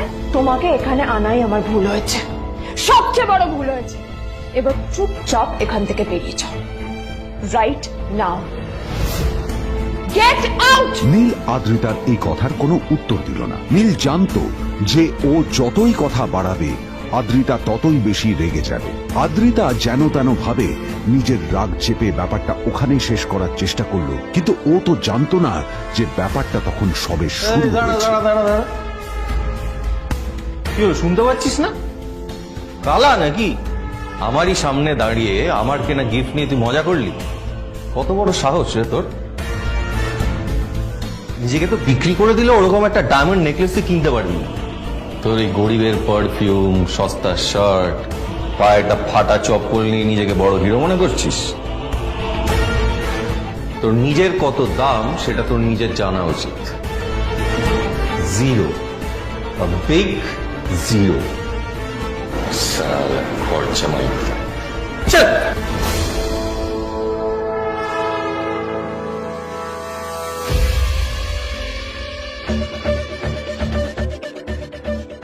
নীল তখনও ঝামেলা করার মেজাজ ছিল না, কিন্তু যখন কেউ অন্যের নীরবতা সুযোগ নিতে শুরু করে তখন কথা বলাটা প্রয়োজন। নীল আঙুল তুলে পেছনের দিকে ইশারা করে। প্রথম কথা, ওই যে ওখানে দাঁড়িয়ে আছে, ও আমার স্ত্রী।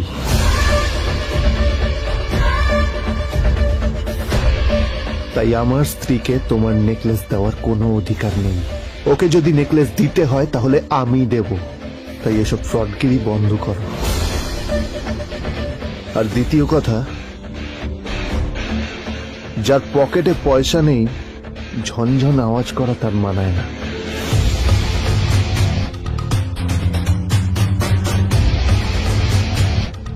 নীল বিজনকে তার সোয়াগ দেখিয়ে বেরিয়ে গেল।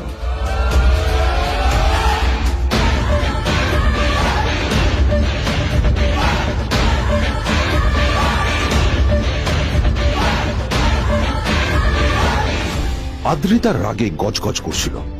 ওর জ্বলন্ত চোখের সামনে শুধু নীলের মুখটা ভেসে উঠছিল। ও যতই নীলের কথা ভাবছিল ততই ওর রাগ বেড়ে যাচ্ছিল। গত কয়েক মাস ধরে আদ্রিতার কোম্পানির অবস্থা একেবারেই ভালো ছিল না। আদ্রিতা তা সামলানোর আপ্রাণ চেষ্টা করছিল। কি যে করবেও সেইটাই বুঝে উঠতে পারছিল না। তারপর বিজনের সাথে ওর দেখা হলো, আর তখনই বিজনের সাথে ওর বন্ধুত্ব হলো। বিজন একটা খুব বড় পরিবারের সদস্য। আজ বিজন শুধুমাত্র আদ্রিতার কোম্পানির একজন বিজনেস পার্টনারই নয়, সাথে বড় ইনভেস্টর। আর শুধুমাত্র বিজনের কারণেই আদ্রিতার কোম্পানি এখনো চলছে। এই কোম্পানির সমস্ত লস বিজনই বহন করে এবং আদ্রিতারও ওকে তাই খুব প্রয়োজন। বিজনের সাথে বন্ধুত্ব করা আদ্রিতার পক্ষে সহজ কাজ ছিল না। অনেক কাঠখড় পুড়িয়ে আদ্রিতা ওর কাছাকাছি এসেছিল। সবকিছু ঠিকঠাকই চলছিল, সবকিছুই আদ্রিতার প্ল্যান অনুযায়ী হচ্ছিল, কিন্তু নীল আজ এসে সবকিছু নষ্ট করে দিল। জাস্ট কি দরকার ছিল বুঝতে পারছি না। কি দরকার ছিল নীলের বিজনকে এতগুলো কথা শোনানোর? এবার বিজন আমাকে টাকা দেবে কিনা সেটাও জানি না, আমার কোম্পানিতে ইনভেস্ট করতে চাইবে কিনা সেটাও বুঝতে পারছি না। কি করব?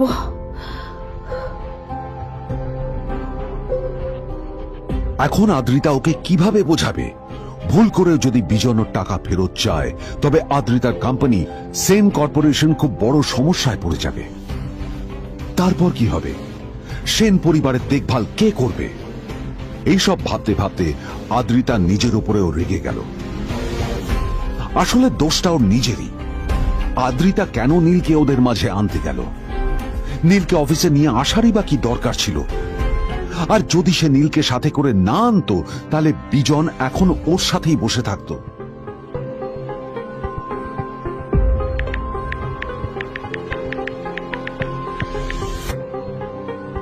প্যামেলা, আমি মিটিং এ বেরোবো, আমার চেঞ্জটা একটু নিয়ে এসো প্লিজ। Thank you. আর অন্যদিকে সেন কর্পোরেশনের অফিস থেকে বেরিয়ে নীলের খুব ফুরফুরে লাগছিল। তখনই হঠাৎ ওর ফোনটা বেজে উঠল। ফোনটা ছিল মিস্টার রায় চৌধুরী। তিনি ছিলেন শহরের সব থেকে বড় বিজনেসম্যান। হ্যাঁ মিস্টার রায়চৌধুরী, আমি আপনাকেই ফোন করতে যাচ্ছিলাম। আমি একজন বিশেষ লোকের সাথে তোমার একটা মিটিং ফিক্স করেছি। ওর অ্যাড্রেস আমি তোমাকে টেক্সট করে দিয়েছি। আমি চাই তুমি ওই লোকটার সাথে মিট করো। ঠিক আছে, আমি যে কোনো কারোর সাথে দেখা করতে পারি, কিন্তু তার জন্য আপনাকে আমার দুটো শর্ত মানতে হবে। প্রথমটা, আমার জন্য একটা রেয়ার হীরের নেকলেস আপনাকে জোগাড় করে আনতে হবে। আর দ্বিতীয়টা, আমি আপনাকে টেক্সট করছি, এটাও কিন্তু একই রকম জরুরি। এই দুটো কাজ আপনাকে যত তাড়াতাড়ি সম্ভব করে ফেলতে হবে আমার জন্য, ঠিক আছে? তোমার অ্যাকাউন্টে কিছু টাকা পাঠিয়েছি, কিছু জামা কাপড় কেন, যাতে তুমি ভদ্র সমাজে আসার যোগ্য হও আর তোমাকে আমি স্বামীর পরিচয় দিতে লজ্জা না পাই। তোমার কারণে আমার পরিবার লজ্জা পাবে, আমি সেটা চাই না। যখনই দেখি তখনই তুমি ভিখিরির মতো ছেঁড়া ফাটা জামা কাপড় পরে থাকো। আসলে আদ্রিতার বাড়িতে আজ ফ্যামিলি ডিনার পার্টি ছিল, আর শেষবার নীলের জন্য ওকে অনেক ঝামেলা পোহাতে হয়েছিল।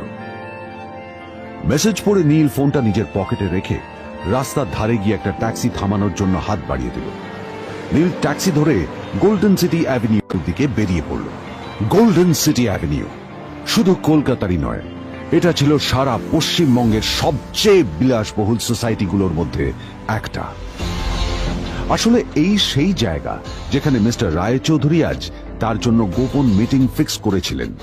কিন্তু নীল কার সাথে দেখা করতে যাচ্ছে এ সম্পর্কে ওর কোনো ধারণাই ছিল না। যখন নীল সেখানে পৌঁছল, ফুলভিলার বাগানে বসে থাকা লোকটিকে দেখে রাগে নীলের রক্ত ফুটতে শুরু করলো। নীল ওখানে না দাঁড়িয়ে বেরিয়ে গেল। তখনই হঠাৎ একটা মেসেজ এলো। আসলে আজ আদ্রিতার ফ্যামিলি গ্যাদারিং এ যাওয়ার আগে নীলকে ওর হাই স্কুলের রিইউনিয়নেও যেতে হতো। গ্রাজুয়েশনের পর এত বছরে এই প্রথম নীল তার কোন কলেজ বা স্কুলের রিইউনিয়নে যাচ্ছে। এতগুলো বছরে নীল তার কোনো বন্ধুর সাথেই দেখা করেনি। নীলের তার পুরনো সহপাঠীদের কথা মনে পড়তে লাগলো, যাদের সাথে ও স্কুলে মজা করত। আজ আবার ওদের সকলের সাথে নীলের দেখা হবে।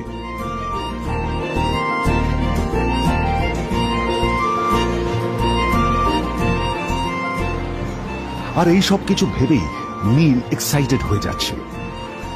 আসলে সোহিনীকে নীল তার স্কুল টাইমে পছন্দ করত।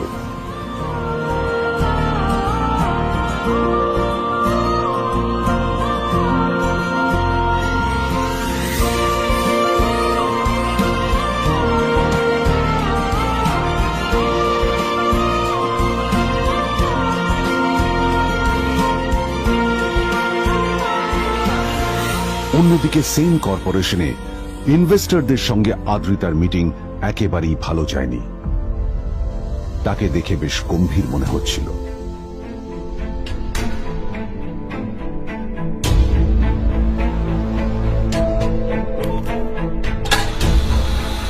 ভাই পৃথিবীতে এমন লোক আছে কি দেমাগ দেখলি? হ্যাঁ, কাজকর্ম তো কিছু করার নেই, আর কিছু করেও না। হ্যাঁ, শুধু চলে এসছে আমাদের ম্যাডামকে রাখাতে। এই 1 বছরে না কিচ্ছু বদলায়নি। আরে আমি তো ভেবেছিলাম যে এর সাথে ম্যাডামের আর কোনো সম্পর্কই নেই, কিন্তু না, এখন যা দেখছি উল্টে ম্যাডামের মাথায় উঠে নাচছে। আমার মাঝে মাঝে মনে হয় এদের দুজনের বিয়ে কিভাবে হলো। আর বিয়ে তো অনেক পরের কথা, 2 বছর হয়ে গেলে এদের এখনো ডিভোর্স হলো না। হ্যাঁ, আমার তো ভাবলে কিরকম অবাক যা লাগছে। বলেছিস।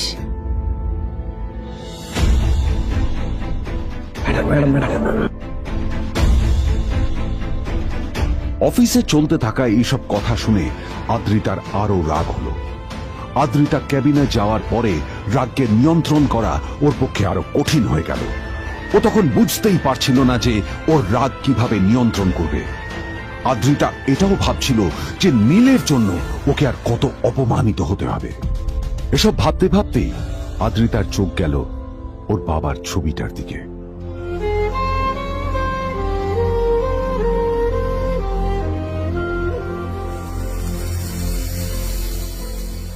আমি তো তোমার সবচেয়ে প্রিয় মেয়ে ছিলাম বাবা। তাই তাই আমি সবসময় ভেবেছি যে তুমি আমার জন্য যাকে সিলেক্ট করবে সে সব থেকে শ্রেষ্ঠ হবে। তাই আমি নিজে থেকে কখনো কোনো রিলেশনশিপে যাইনি, আর তোমার কাছে বিয়ের কোনো শর্তও রাখিনি। কিন্তু কিন্তু তুমি না আমার সাথে কি করলে? এই গাধাটার সাথে আমাকে বিয়ে দিলে।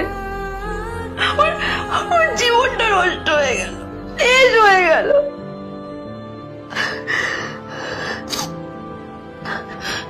আমি যদি একটু জানতাম যে ও কিছু করে না, ঘর চাপাই হয়ে থাকবে, এইসব কাজকর্ম করে, তাহলে আমি কোনোদিনই বিয়েতে রাজি হতাম না বাবা, কোনোদিন না, কোনোদিন।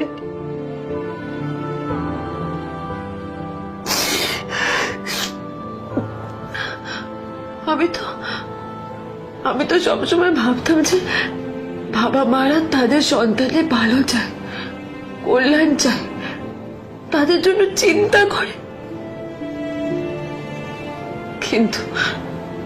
কিন্তু বাবা, তুমি আমার জন্য একটু চিন্তা করোনি।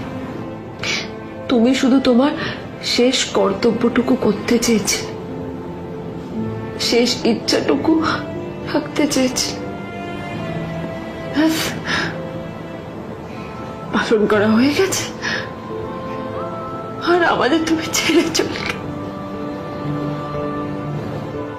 তুমি আমাকে ছেড়ে চলে গেলে। অন্যদিকে নীল রিউনিয়ন পার্টির জন্য হোটেল প্রাইম স্টারের দিকে রওনা হলো। হোটেল প্রাইম স্টার ছিল শহরের সবচেয়ে দামি হোটেল। ওখানে শহরের সব বড় লোকেরা যাতায়াত করত। নীল যখনই তার পুরনো বাইকটা নিয়ে ওখানে পৌঁছলো, ওর পুরনো জামা কাপড়, পুরনো বাইক আর ওর পায়ে ছেঁড়া চপ্পল দেখে সিকিউরিটি গার্ড ওকে গেটের বাইরেই আটকে দিল। কোথায় যাচ্ছিস শালা ভিকিরি? না না দাদা, আপনি আমাকে ভুল বুঝছেন। আসলে আমাকে ইনভাইট করা হয়েছে, আমি এই হোটেলেই এসেছি। শালা মিথ্যে কথা বলার জায়গা বাস না। হ্যাঁ, মিথ্যে কথা বলার আগে নিজের চেহারাটা তো দেখতিস। এটা একটা প্রাইম হোটেল, বুঝেছিস? এখানে সব শহরের বড় বড় লোকেরা তাদের বড় বড় গাড়ি নিয়ে আসে। শালা তোর মতো একটা ভিকিরি একটা ফ্যাট প্যাটে আওয়াজ বের করা বাইক নিয়ে চলে এসেছিস, আর আমি তোকে ঢুকতে দেবো না দাদা? আমাকে ইনভাইট করা হয়েছে। আমাকে শুনুন, চল আমাকে একবার ঢুকতে দিন আমাকে। নীল পড়ে যেতেই একটা দামি গাড়ি ওখানে এসে দাঁড়ালো। এই গাড়িটি আর অন্য কারো নয়, হোটেল প্রাইমের মালিক মিস্টার খান্নার ছিল। কি হচ্ছে কি এটা? হোটেলের গেটের সামনে এসব ক্যাশ চলছে এখানে। হোটেলের বদনাম হবে না এতে? স্যার দেখুন না, এই যে ভিকিরিটা হোটেলে ঢুকতে যাচ্ছে, আমি বারণ করছি, শুনছে না স্যার? আপনি কি করতে আছেন? কে কি হচ্ছে দেখি দেখি কে? মিস্টার খান্না তার চশমা খুলে নীলের দিকে দেখলেন, আর ওনার মুখটা হাঁ হয়ে গেল।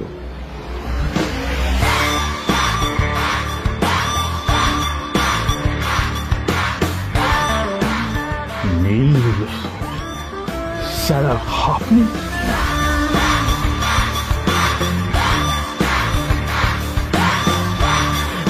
Extremely sorry sir sir sir আপনি একটা ইনফর্ম করেননি কেন আমাকে?